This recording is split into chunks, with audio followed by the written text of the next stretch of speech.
Okay, I'm going to pick this up and take a look and see how this works out later on. Okay, so worldview, things like reality, time and space, personal things, emotions, relationships of humans to other things. Are we powerful, or are we at the beck and call of supernaturals? Do we have to get along with other organisms, or are they just there for us to use and abuse as we want?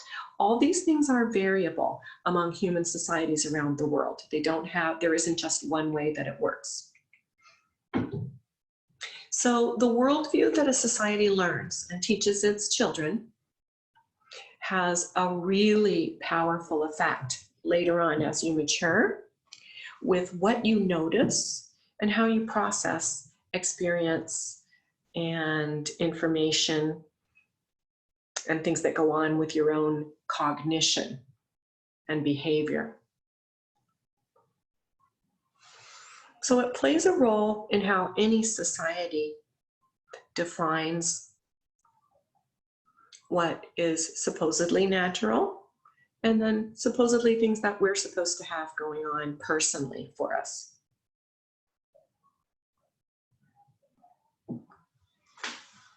I was mentioning to another group of students, I think last week or so, that while we have that phrase in some places in the world, particularly the United States, everyone is entitled to their opinion.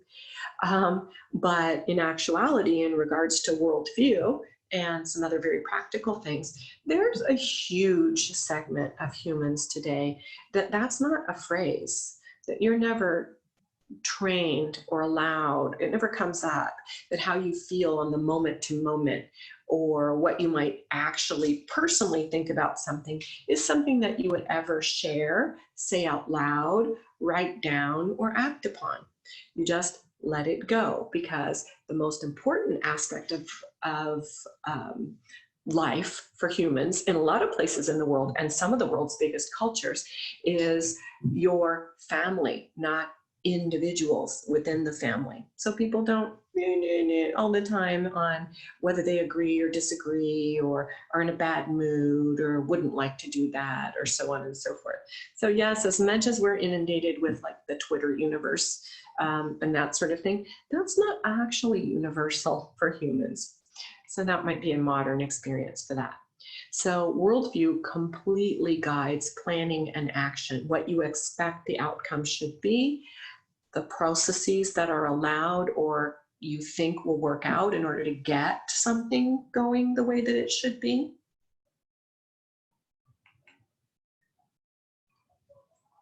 And so we're really going to be thinking about this and looking to see how this plays out for non-Western cultures such as those in Mesoamerica.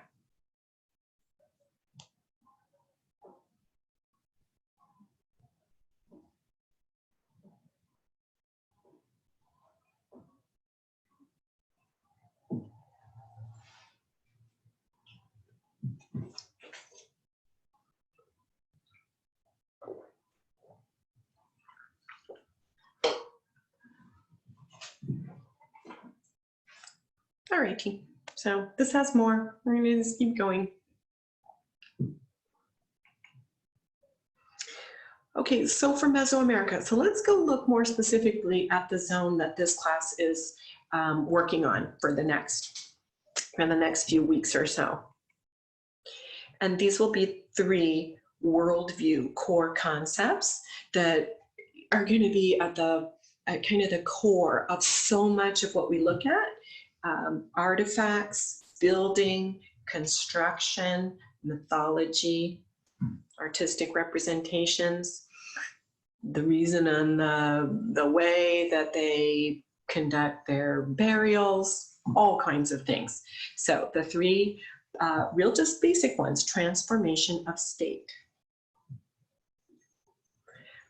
a worldview concept that we can say in just a single word, emergence.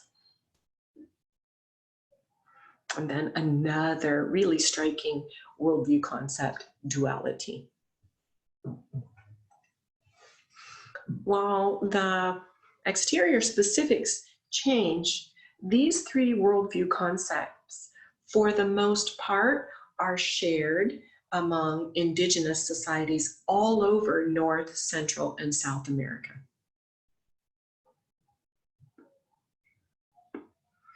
And with some of the examples that we'll have as we go on, you'll begin to see, oh yeah, I've seen artwork, or I've seen a building, or I've seen something that goes along with that. Are any of these three core worldview concepts for the more Eurocentric urban industrial societies that we see in North America, Central America, or South America today? Nope, they really aren't. This is not part of kind of the foundation of what we think. One of ours, though, that's a worldview core concept in the US is every problem has a solution. That's one of them that we can always find. You hear it all the time in politics, in marketing, in health, in relationship counseling and things like that. That's one of ours that we have that isn't true for these. All right, so let's look at transformation. These are also going to reflect back on that lesson where you do have the PowerPoint in Canvas on defining Mesoamerica, and that we went over together the last couple of class meetings. All right, so transformation, the worldview orientation that's really, really clear for lots of practical things, and then for other things that might be more involved in creatively working through this concept, is that humans, animals, and plants can and do exist in several different forms or states. We don't really have a lot of vocabulary for this in our Euro-based languages because this isn't one of our worldviews, so we'll just do it as best we can in real basic vocabulary. So in other words, that there's a portion of you that has a body, but there's another part of you that is considered equally real that exists without your body. And that animals and plants have the same situation going on as well.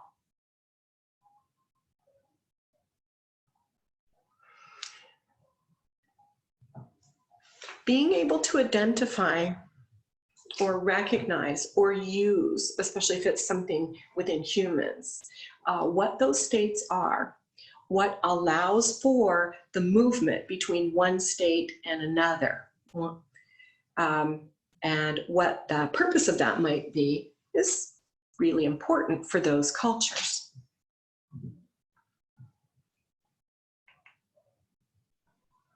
And they see the same situation going on with both natural, and I just put entities. So natural would be things that have a body that you could see, that you could touch, that you could talk to, that has an odor, that moves, that might be part of your food supply. They also believe in this part of the world that it is not a question and no real strong difference between entities that have a body and entities that don't have a body that humans can detect. So we would just call that in English supernatural.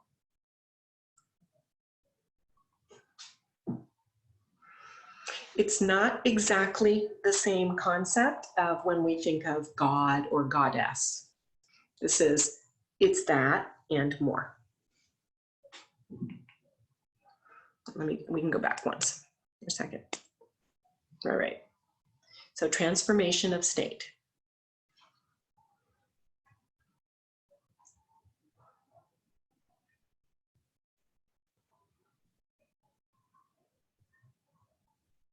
Okay, so let's look at the next one. All right, so here's some things that we do recognize are really important in our society, but we may not define how it actually works or why in exactly the same way. So one transformation of state, which of course is incredibly important to the fact that you're here and maybe plans you have for your future, or from a more like practical point of view, why humans can survive, why organisms can go generation after generation, is the birth to death cycle. So let's define, using a college term, the term for having a physical body that you could see or touch with your typical everyday person eyes. That's called corporeal. You have a body. The incorporeal state is when living entities exist without a type of body that the average human can see or experience. And I'm saying average human because obviously there are people in their societies that can see, talk to, and interact with incorporeal beings. So you, right now, you're a student in class, hopefully taking notes or using your technology, and so you are in a corporeal state. So that's a second example when things flip back and forth. Aging over time, of course, is a very easy one for any particular society, no matter what your worldview is, to see, right? You're born and you're small, and then you grow. But as you grow, other things change as you go along, and then you sort of hit a peak, and then certain things stop working as well. Things start to sag, or you can't digest things anymore, or you can't remember things anymore. And eventually you go through the arc into another phase where you're not present and active. Now remember, one of the key things that identifies any of the cultures that belong to the group we call Mesoamerica is their early experimentation with growing plants and then eventually becoming these incredibly technically sophisticated, intensive agriculturalists. They're growing lots of domesticated plants. They are growing them for lots of different reasons. And they have different types of plants that are growing in different environmental zones. One of the world's original, most talented agricultural zones. And then they're also learning to make wells, to make drainage if it's too wet, to use fertilizers, intercropping, weeding, all that sort of thing. Very, very strong insistence on survival by growing your own food. Are some of you wondering right now whether they were animal raisers? It turns out that in Mesoamerica, because as we mentioned a couple class times ago, that the core dietary trinity, maize, beans, and squashes, even though they were eating tons of other things, those seem to be on the day-to-day, frequently, multiple times per week consumed products, that when you do that, you get a complete protein. So one of the things that's not going on in Mesoamerica is raising herds of animals. They did have dogs that were domesticated dogs. They did eat dogs at times, but otherwise, other than maybe later on keeping bees and maybe keeping things like wild rabbits on hand, perhaps in cages for eating and birds as pets. It wasn't like the rest of the world where they had cattle, horses, sheep, goats, chickens, those sorts of things. So for them, strongly paying attention to what goes on with plants. At a certain point, they really couldn't survive without raising these plants. But if you look at these images that I embedded down here below, you can see the same thing going on with plants. We go from looking at, let's say, this corn kernel that, right, on a dried ear of corn looks like it's dead. It's really hard. Enough. You add water to it and they start to grow. They start to develop these little seedy parts here. And then if you put that in the ground, it starts to grow into something totally a different shape, a tall stalk with green leaves.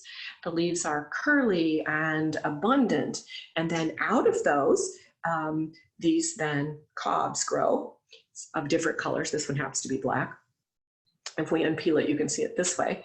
And when it gets to its maturity, when it's as mature as it's going to get, the farmers actually break its neck, but leave it on the plant. Once they do that, and it's past the prime of the plant, the whole thing starts to dry out and become rock hard, like little grains of stones.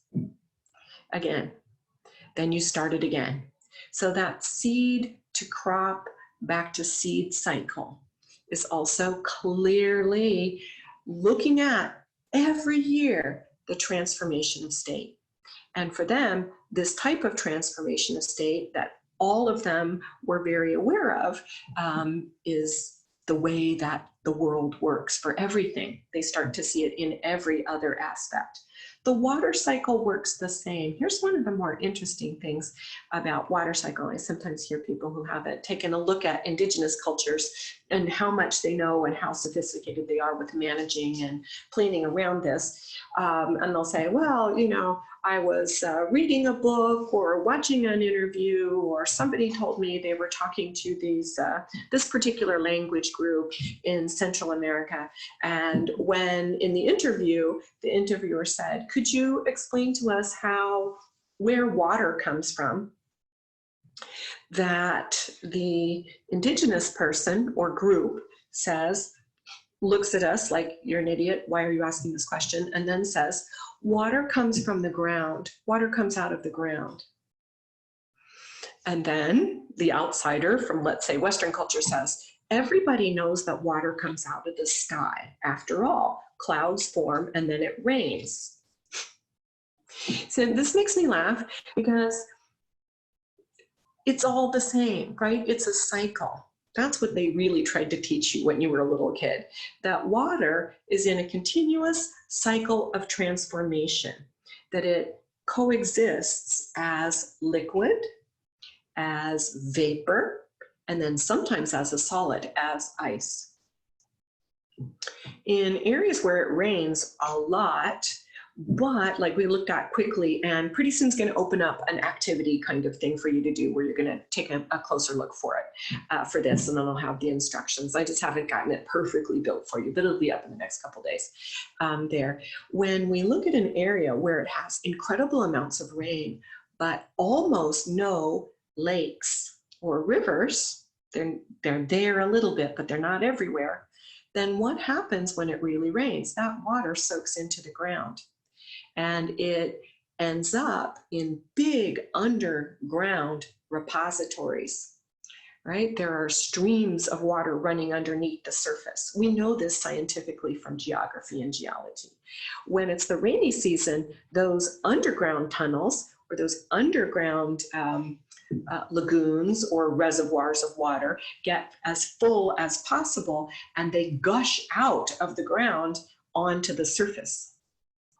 So people can find water by going down in caves. So in that region of the world, the resting space of water isn't on the surface, it isn't in the clouds, it's actually in the ground. But actually what it really is going through a constant transformation of state. So water cycle, very interesting for those. Here's another one. Here's another thing where we're going to see a lot of images of it in art, or mention of it, or use as ritual equipment. Using blood.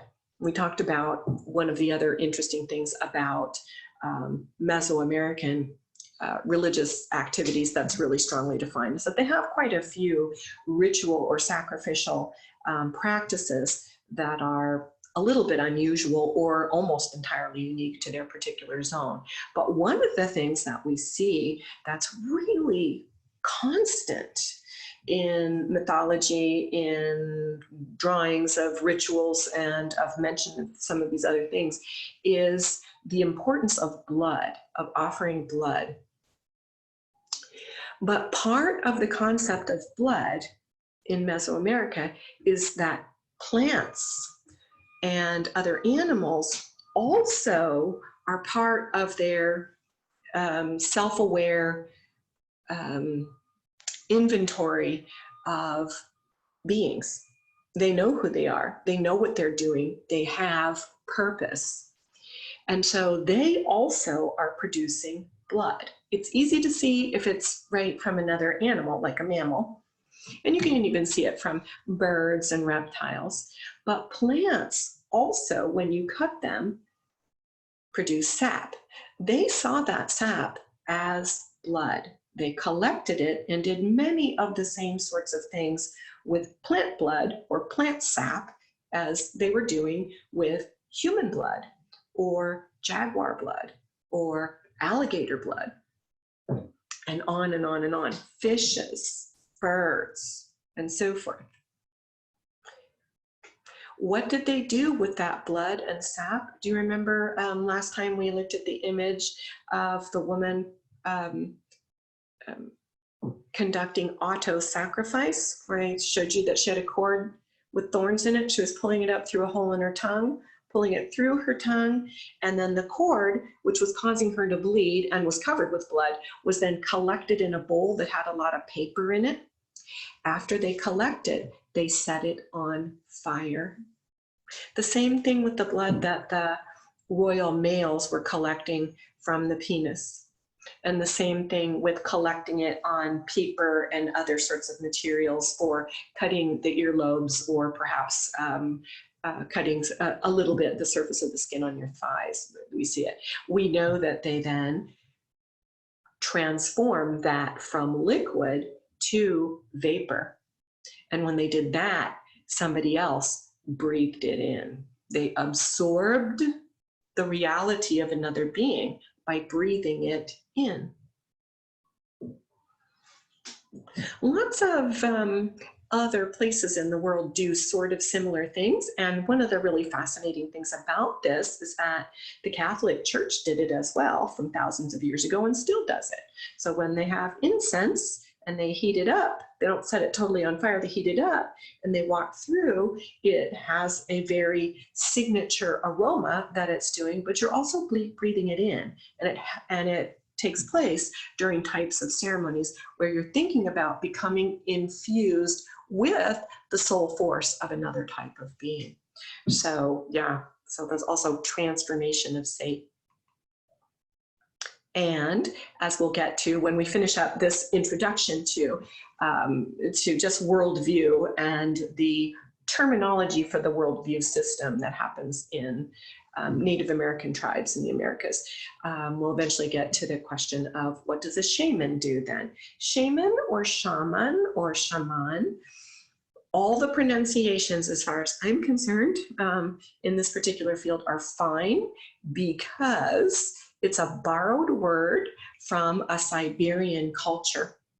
And so we're not pronouncing it correctly no matter how we pronounce it. So if somebody gets shitty with you because they're saying shaman and you said shaman, pay no attention. None of us are saying it correctly. We borrowed a word from another language that has these practitioners. So the term shaman is generic, and there can be slightly different rules or practices for this, but it is a stand-in term that we use frequently, and we'll look at what some of the critique and some of the activities of that.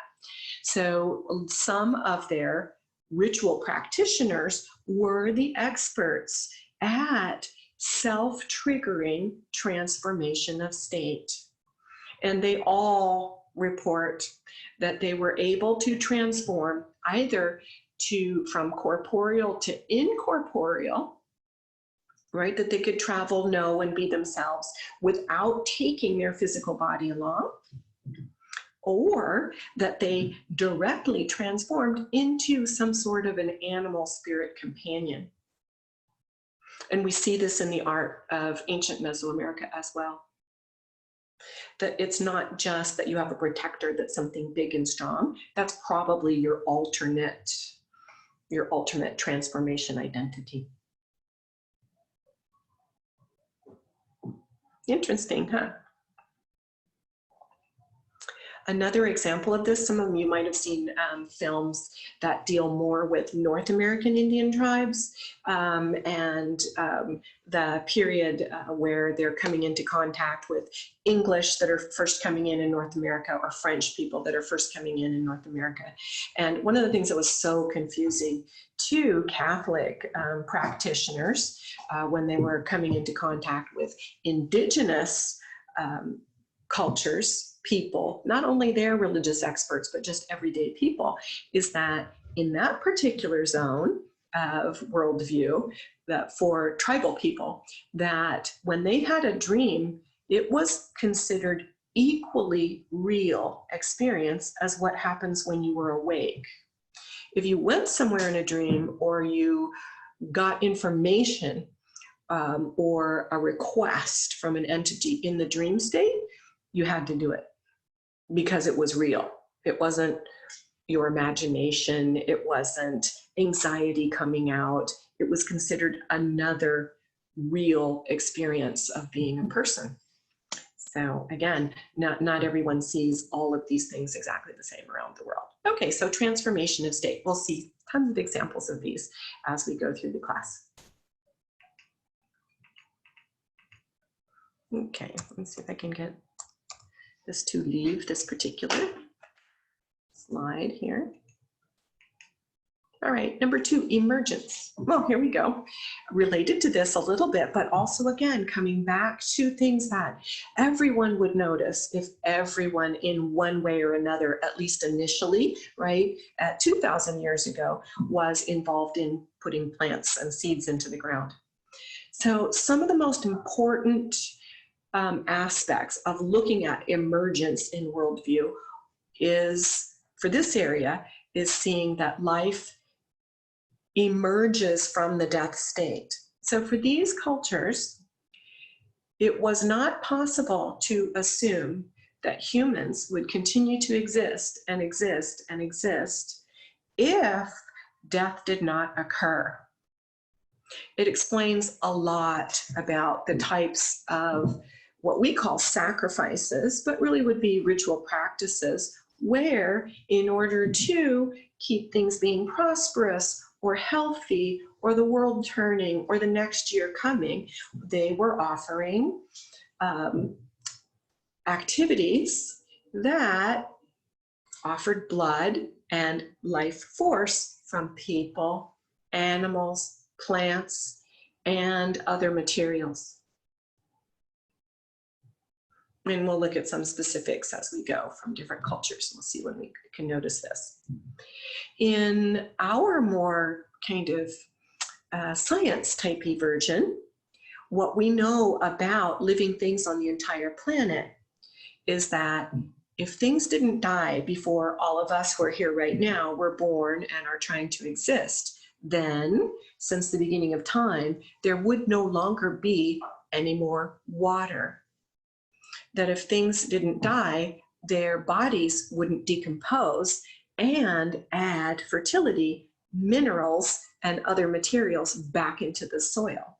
In actuality, this concept of life emergence from death is also physically real. But in some ways of thinking about it, they might not be particularly concerned with how it actually happens chemically. So what are some of the ways that emergence is going to show up and be proven to be something that they are paying attention to constantly? Mentioned previously that water emerges from the ground, that it can look like there's nothing going on, and then all of a sudden you have these gushing fountains of water spurting out of the earth. Plants emerge from the soil, plants that you're going to eat, that are going to keep you and your children alive. Babies emerge from a mother's body, and at one point there's only one person there, and then within a short period of time, obviously that body is carrying an entirely new entity, sometimes twins. As the pregnancy continues, all of a sudden there's a day and an entirely separate individual will emerge.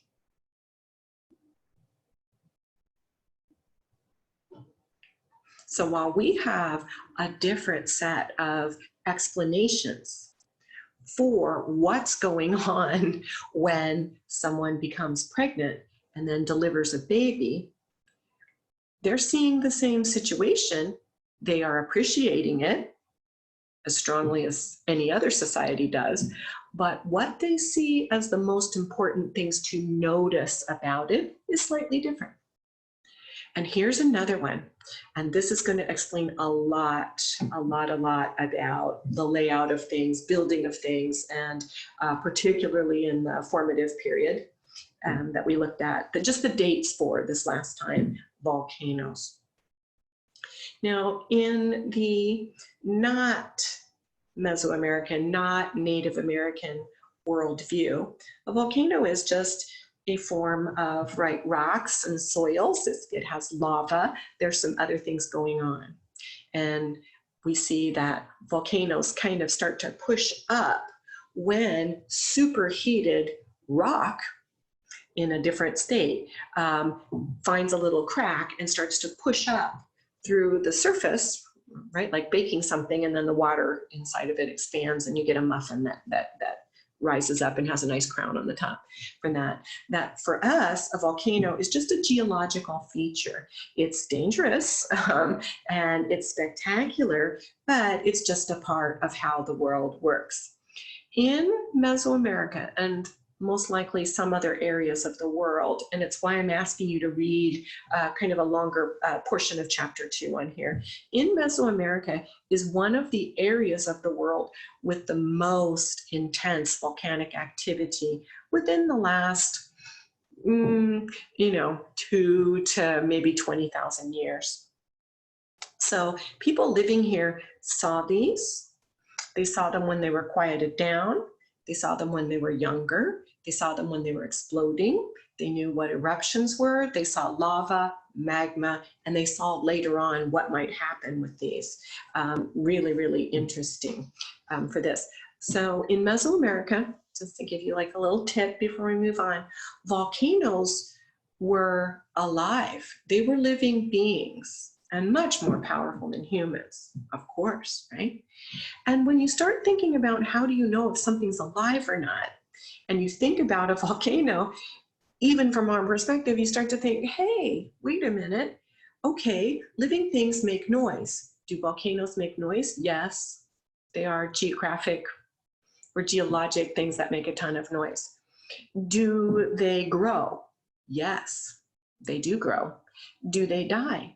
Yeah, they quiet down, and then for thousands of years, nothing's going on. Sometimes for 1 million years, nothing is going on anymore from them. Do they transform? If they explode, or if they vent, or if something else is going on, then the shape of them changes. Sometimes they'll explode one whole side of it or the whole crown of it off. And do they birth new materials? Living things do. Volcanoes do too. Volcanoes spit out brand new types of rock, new types of soil, things like ash. But I think lots of you know this, volcanoes barf out obsidian. And obsidian was one of the most important, valuable materials that they used in Mesoamerica for all kinds of different purposes. So they were the creator of something practical. And on top of it, living things breathe.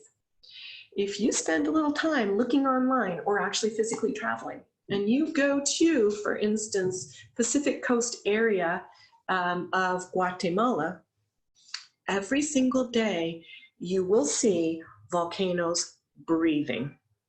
They vent steam every day, usually at about the same time per day. They're still really active. Do they move? Living things move. Yes, they do. They cause earthquakes. They shake and rattle.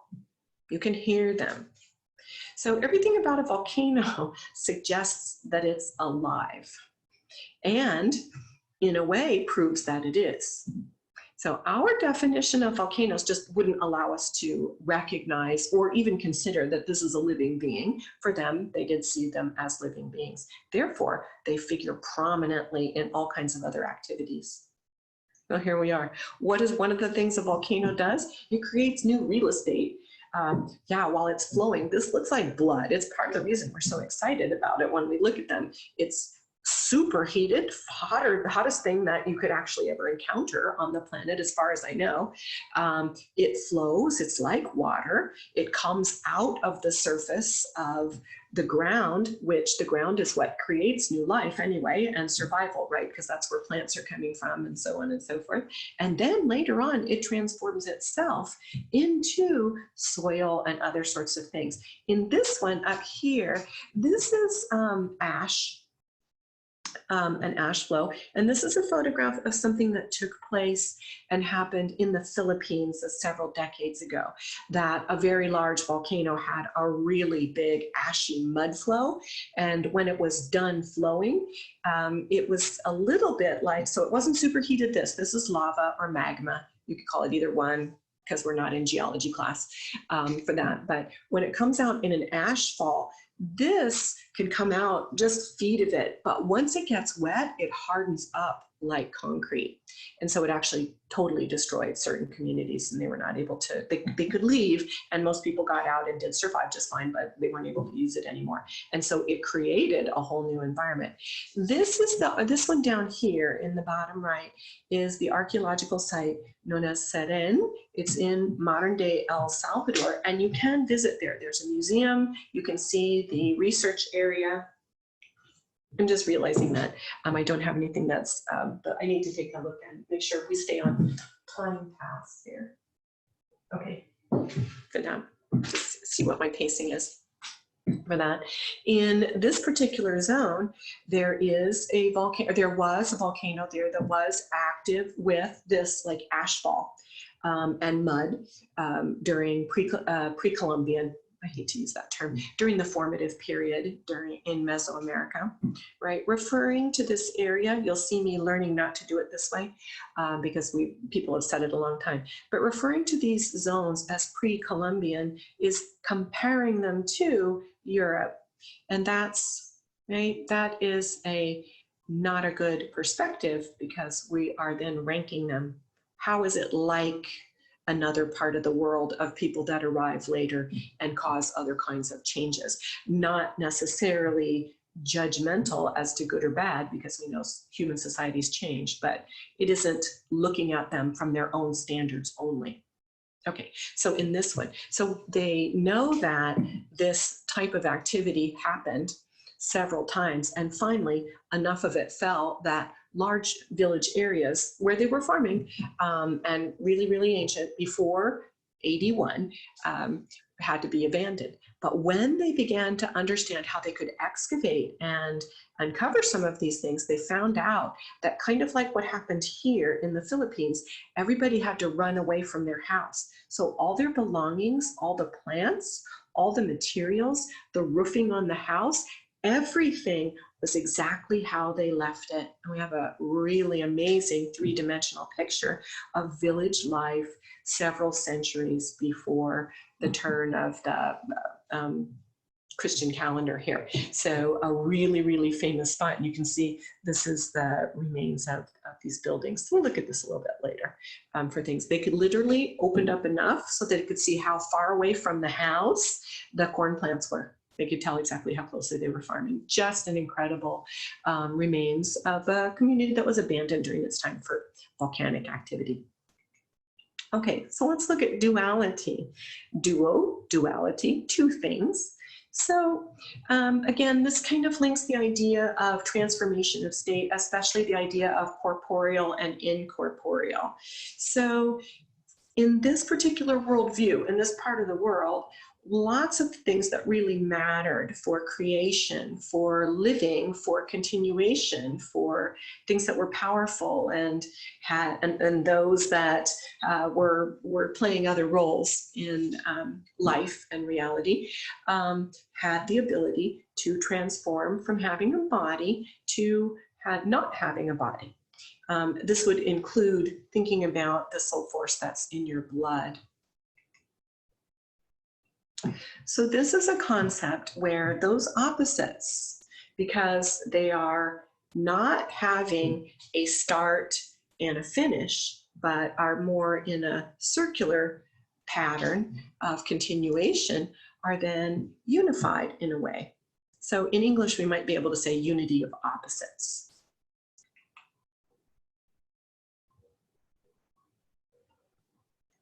So let's see if maybe I'll be able to do this. I don't use my, I don't use these little things as well as we could, but I'm going to try. And I'm going to use it in maybe blue. So in the Western world today, the idea of the life cycle goes from a stopping spot, right, where you're born, and then you go through your life. You're a baby, teen, middle-aged, and then you are senior, and then you die. At that point, this experience ends. Your path here is finished. And you transform. You go somewhere else. You either were good, I'm thinking about it from a Christian viewpoint, you were good, Christian, well, actually, and for the European, Middle Eastern, right, because Islam works fairly similar too. You can go up and rejoin and be credited for being good, or you may go south. Some people believe in this, and be stuck in this lower area. But this part of your journey where you're here on Earth, interacting with things on Earth, is finished. You're going to move on.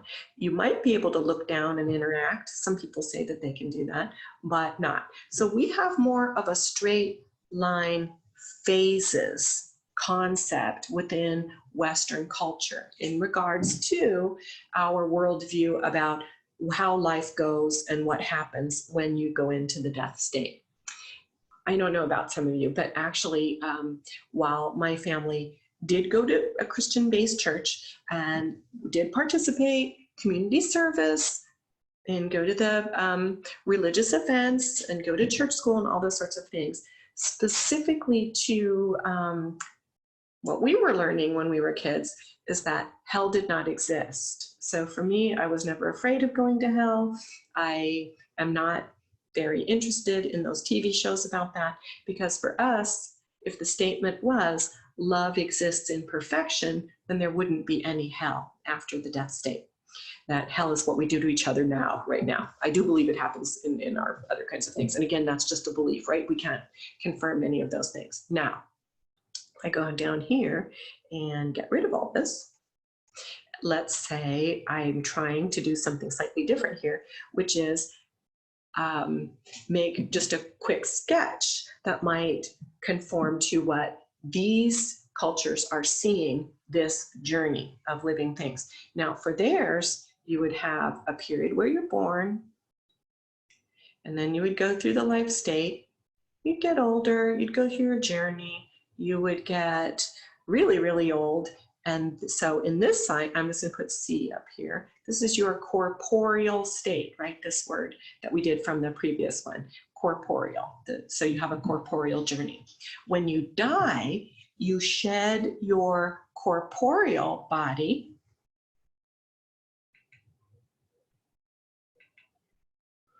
and you continue, but you're still you to a certain extent. You shed your corporeal body and you continue. So this would be the incorporeal, INC, not with a body. You're still a person. You're still, in other words, just because you died doesn't mean you're not in the family anymore. They're talking to you. They're feeding you. They're housing you. They're visiting you. They're asking you to solve problems. They're asking you for information. Eventually, that soul force will get back into the corporeal loop. A huge number of societies on the planet see life this way. You must talk to your deceased relatives. You must offer them things. You must acknowledge that they exist. You must bury them, or you must visit them, or you must bring them food, or you must bring them prayer. You have to interact with them. Some of you, Mexico, doesn't it? Right? There's a specific holiday for that has now become popularized, or, you know, or gone into some other oddball kinds of ability of things going on for us today. Yes, that's true. It does for those individuals. So, because now we have the Day of the Dead. The Day of the Dead is something that got attached to modern Catholicism to a certain extent in Mexico, because it was incredibly important to the people they were attempting to convert from pre-Columbian worldview into a Catholic moderated worldview. What they saw is people were going, and there isn't really any accurate record on how often or when, but they were going at certain times of the year out to where they had buried their relatives, and they were staying there for a prolonged period of time. They were bringing food, they were bringing liquids, they were visiting them, they were talking to them, and they were offering things that looked like food and drink for humans, but the people that took it out there weren't eating it, at least not for a while. Then after a certain period of time, then the food and drink could be consumed by corporeal people. Why couldn't you eat it right when you took it out there, even though you knew your relatives didn't have a body? Because you had to give those incorporeal people time to consume the soul force of the food that you brought. They consumed the soul force. You consumed the corporeal part. You drank the water or the liquor or the corn or the chicken or the mole or whatever it was that you brought. Right? So we're still doing it today, although not necessarily exactly with the same purposes that it was originally put together. But it fits okay, right, with the notion also in Christianity, which is this idea that at some point we hope to be reunited in another sphere with our deceased relatives. So we'll come back to some of these things later on in the course. So again, I need to check my little timer going on here.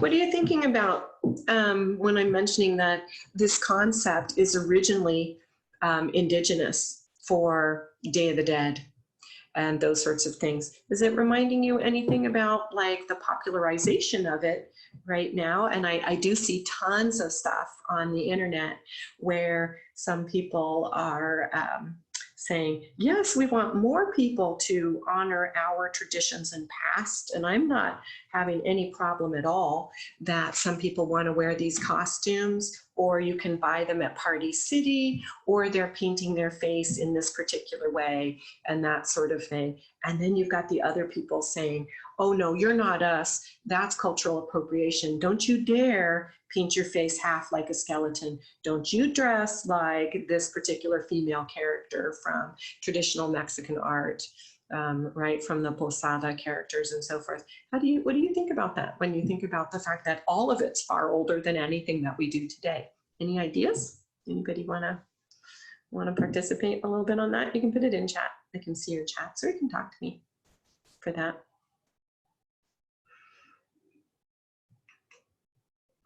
Any of you have families where you build the altars at home? Where you make a fancier altar? Or the foods? Yeah. So yeah, it's still quite important. And of course, remembering relatives is really important. And particularly as we immigrate. I had been reading some,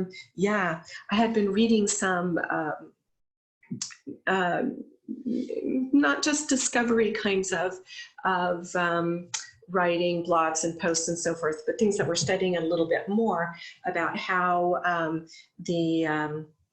a lot of probably the center of where this is still being conducted, more like the very traditional way, is in the state of Puebla. It's much further south, and that people, and there are very specific things that are supposed to happen. You're only supposed to use certain kinds of chickens, certain kinds of other activities, certain kinds of plates, and have these certain types of flowers and so forth.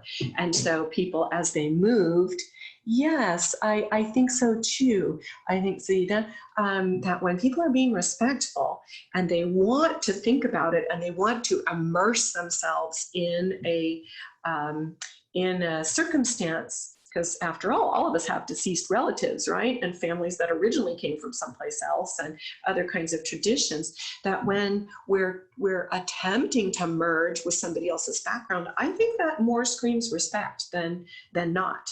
Right? I think it was awesome that so many people who didn't come from Spanish-speaking countries liked the movie Coco, for instance, loved it, for those sorts of things. Yeah, exactly. And I think that it doesn't really bother me too much either way. I think generally the people that get really offended and really want to argue online tend to be super young, and they kind of haven't thought about what it might be like to be getting older and living with people with all kinds of different backgrounds and that kind of thing. But yes, and then also remember, even though we're learning about this for right now, that we would never know all the ways that they did this originally anyway. So we're already changing everything that we do. We changed, and the costuming of it is very much related to, right, the Posada and Rivera and those sorts of artists and so forth that brought it more into a modern realm. So yes, I do have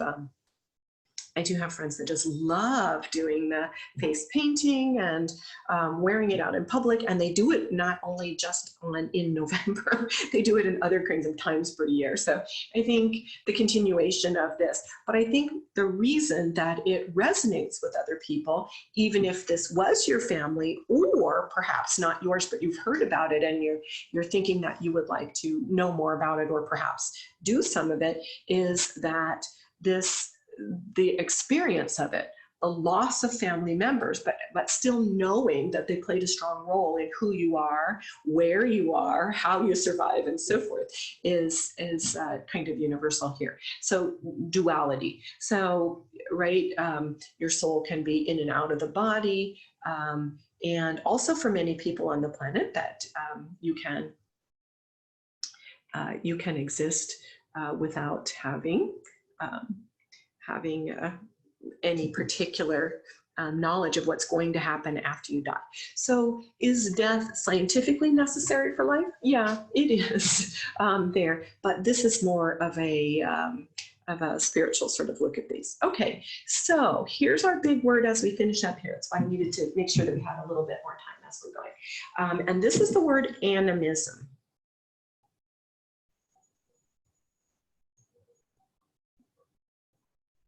Okay, so this is a vocabulary word for our class, and it's an anthropology vocabulary word, but we're certainly not the only group of studiers that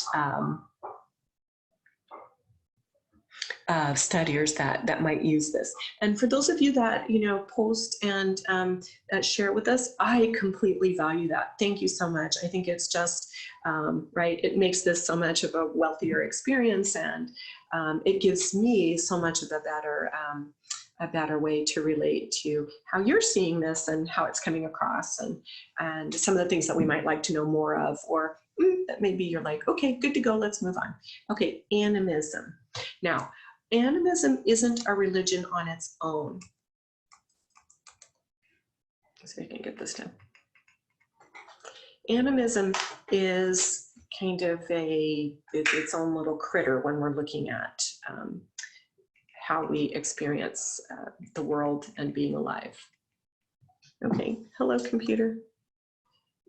Let me go back. So there wasn't more on that one. So we're just going to use animism.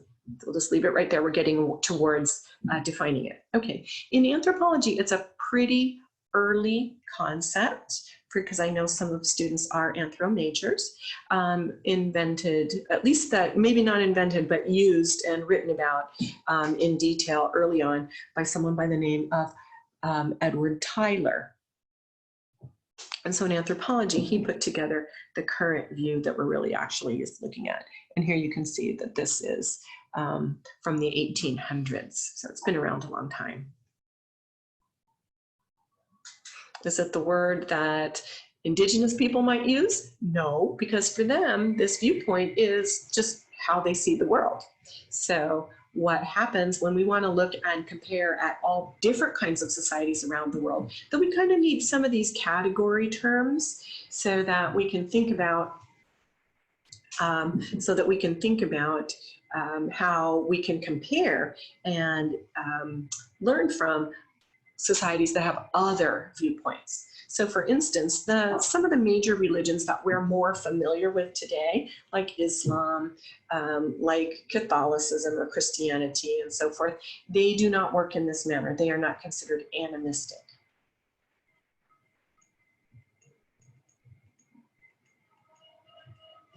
Okay, come here.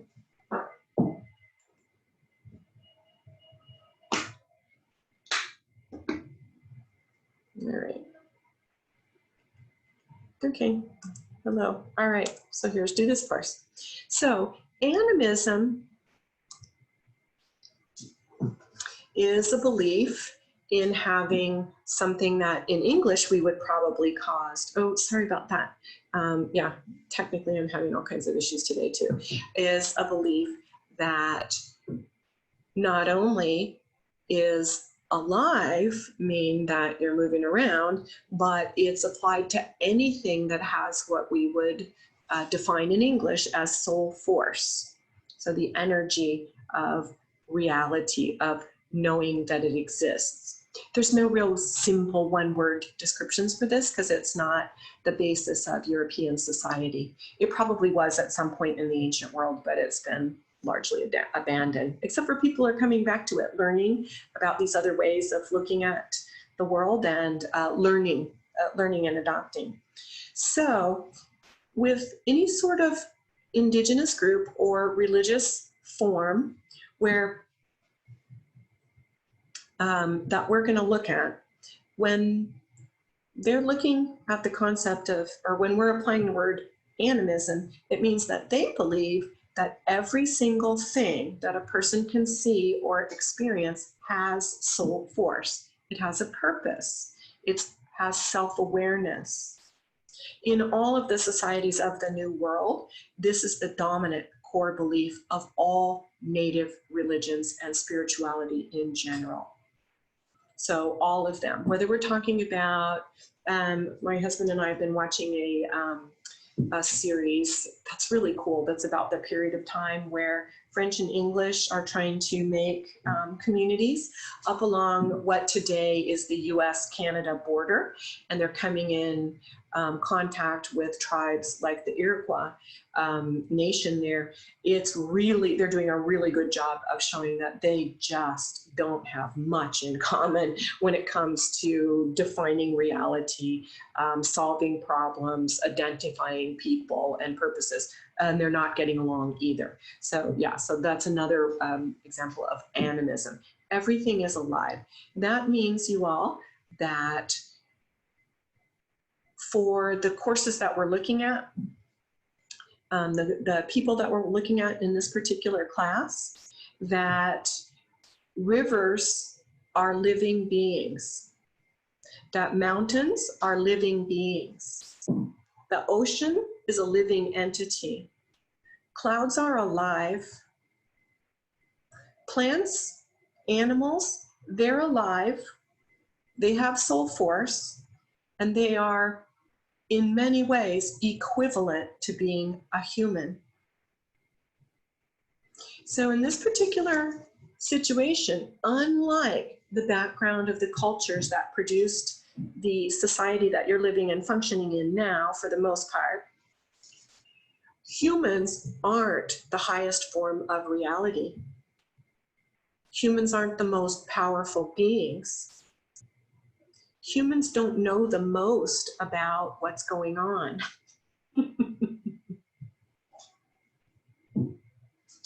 And in really modern forms of urbanism and stuff that really, for me personally, and maybe for you too, really makes me feel terrible.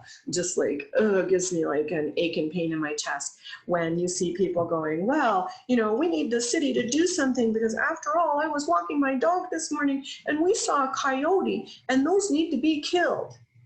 All those people that think we should have no wild animals, no insects, no, don't care if what we do kills off all our birds, if we make things go extinct, even though we don't need to make them go extinct and so forth.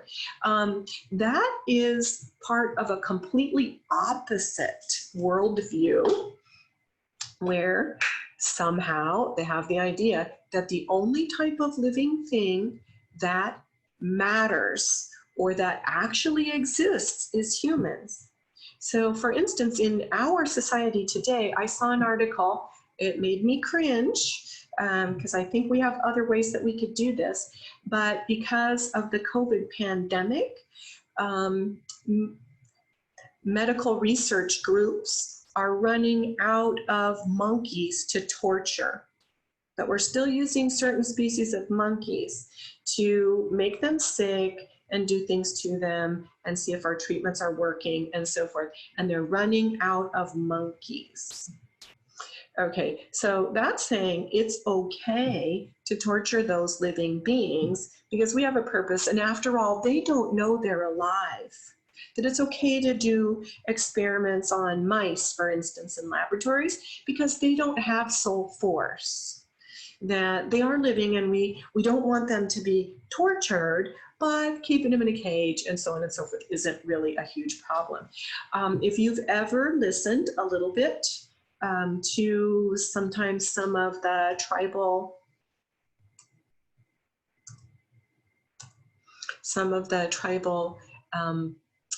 public demonstrations that happen, because in the United States, tribes are treated shitty at the best and far worse than that at the worst, where they'll come out and be blocking construction equipment or the drilling equipment for things, or saying, nope, you're not going to make this pipeline on our property, or no, we live here and we can't handle it that you're going to blow up the side of this mountain because you want to build a road. It's usually by non-tribal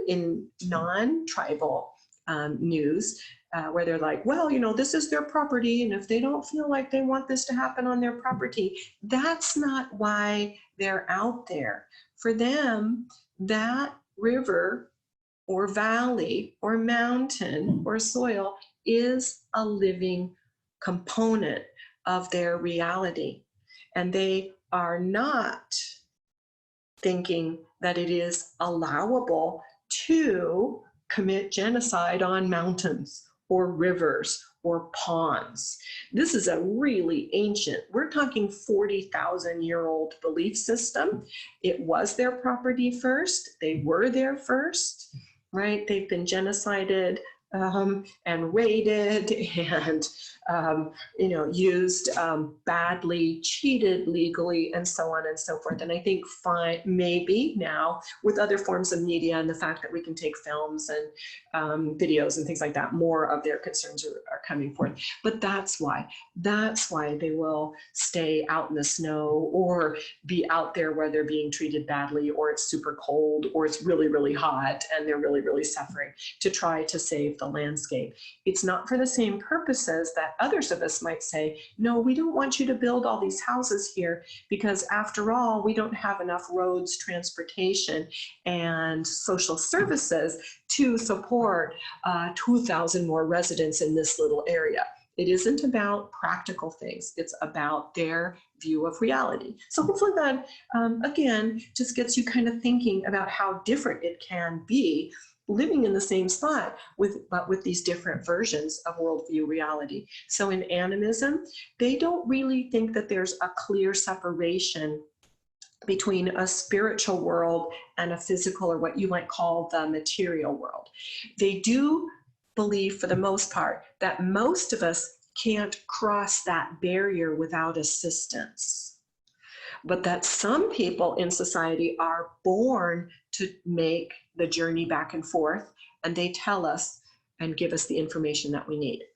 That souls and spirits exist not only in humans, but also in animals, plants, rocks, geographic features, mountains, rivers, and also other entities of the natural environment, including things that make noise, like thunder, wind, and shadows. This is why, as we go through the course, you're going to be seeing, sometimes we'll learn a little bit about some of the more well-known or more frequently recorded deities, for instance, that are associated with things like storm that produces lightning, that this will be one of their other aspects, because the whole thought force here is animism.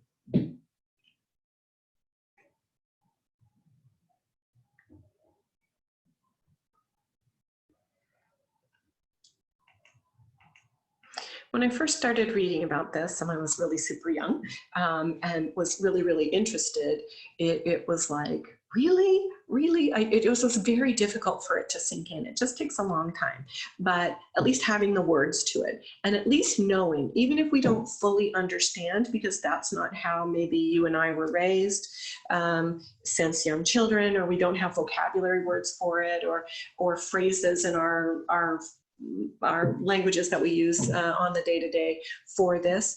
At least at the minimum, when we learn that this is how they perceive, then it is much, much smoother to understand better the perspective that another group might have. Why doing something that seems perfectly practical to you and me, maybe, and I'm not saying all of you, because this might really actually be your family heritage that they're still practicing, why this matters. And it isn't just that you were a landowner. Do you remember last year, before we started thinking about pandemic all the time, that there was a huge movement of Native Hawaiians in Hawaii that were very, very on fire to block the building of an observatory in a particular mountain area. And they were getting a lot of support from various types of other people that are famous because they have families that are coming from the Pacific. And I'm thinking particularly just a couple people that were on. So this would be part of just achieving a better understanding of what it is that they're doing. So let's just look at the culture concept real quickly, and then we'll call this lesson a day. And I'll see you in a week then. So understanding really what the culture concept is, because I've been using the word, but let's go through and have a little definition of it. And again, I did set this to record. So once it's all done, right, once it's done recording later, and I have a little bit of time to check over the transcript and put in some maybe key terms or something that gets spelled wrong, then I'll go ahead and leave the link there in case you would like to look at it again, or watch it, or maybe if you were having problems with this flowing on your computer.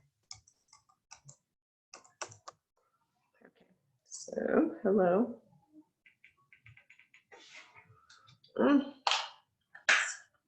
This is just one of those days. As I always remind people, being an instructor is definitely an expert or an exercise. I'm going to end the show and see if I can get these little spots to go away. Let's see if we can just move this down one. Okay. So culture is a set of rules and standards which are shared by people in a society. And what the main purpose of them is, the reason that we train our kids these things, we either show them just in our behavior, or we talk to them very specifically about it. You can't do that.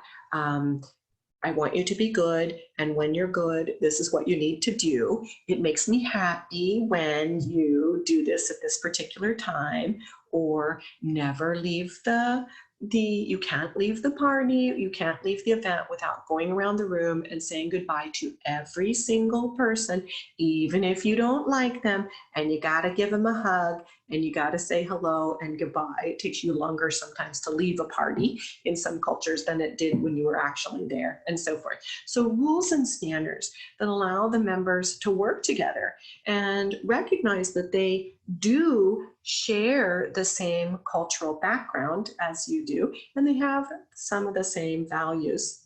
So it helps us to get together and stay together. It's part of the reason why it's still so important for modern cultures, even if your family has in maybe 1 or 2 generations or yesterday emigrated from a particular area into another. We want to hold on to a lot of our cultural standards or rules from our family because that's part of our identity. It helps us stay together, support each other, even when you don't love every single thing that's happening within your group all the time, every day. So for instance, how come, these are both from Mesoamerica, some of you might recognize either one of these. This is a big building in Guatemala. This is a gargantuan building in the state of Oaxaca. When they are approximately were built and used at about the same time, but by two, right? But they're pretty far away from each other. That's a really long distance and the environment's a little bit. So how come if both of them were used to conduct religious rituals, they were climbed slowly, they were painted, they had colors, people would go up and down the stairs, then they would go into a room up here and conduct sacred or ritually important activities, how come if it's in this region that we're calling Mesoamerica with lots of shared features, that this one is really, really wide and has 1, 2, 3 big tiers, but this one is tall and narrow and has 1, 2, 3, 4, 5, 6, 7, 8, 9. Remember I told you 9 and 13 are going to pop up a lot. Tiers here, and that the stairway is narrower. How come they don't look exactly the same? Well, you already know the answer to that. They don't look exactly the same because they were not produced by people who were growing up in exactly the same culture. This was produced by Maya speakers. This was produced by Zapotec speakers. They traded with each other. They actually had people traveling back and forth, trade items and other sorts of things going on, which is recorded historically in some of their events. But for this zone, they wanted these in their culture to resemble the skyline, this row of mountains behind it. And in that case, it's not real narrow. They're wide and stony, and they look like they're going to be there forever. They're very, very stable looking. Here, this is in the rainforest. And so for any building to stand out in the rainforest where it's very, very flat, it needs to be tall so it sticks up above the trees a little bit. And so this is their aesthetic. This is how they like it to be. You've probably seen that in modern neighborhoods too, right? Where you'll see neighborhoods where people like things to be very, very colors, lots of colorful, and then in others where those colors would be considered, oh, outrageously too shiny or too bright or not bright enough and really dull. Then it just has to do with standards that we put together.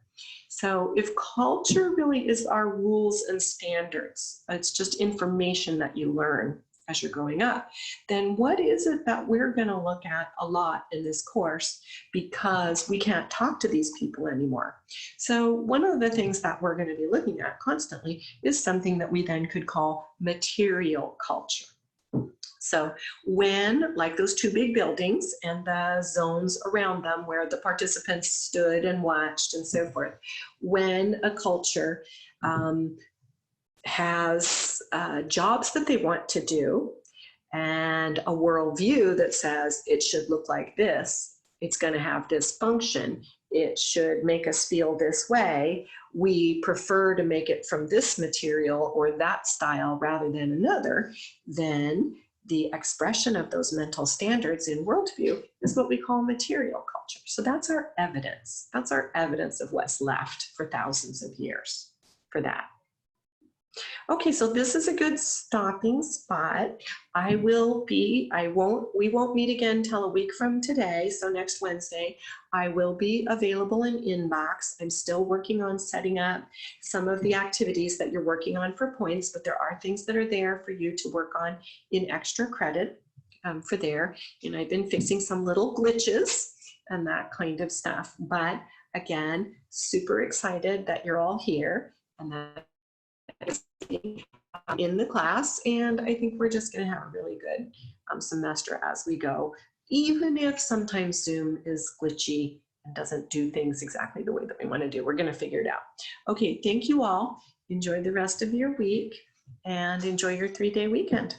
And if you didn't sign in to the chat, but I think everybody did, if you could do that, then I'll just take a look at that and make sure if there's somebody that I don't see, I can reach out to them and make sure everything's going on fine with them in their participation in class too.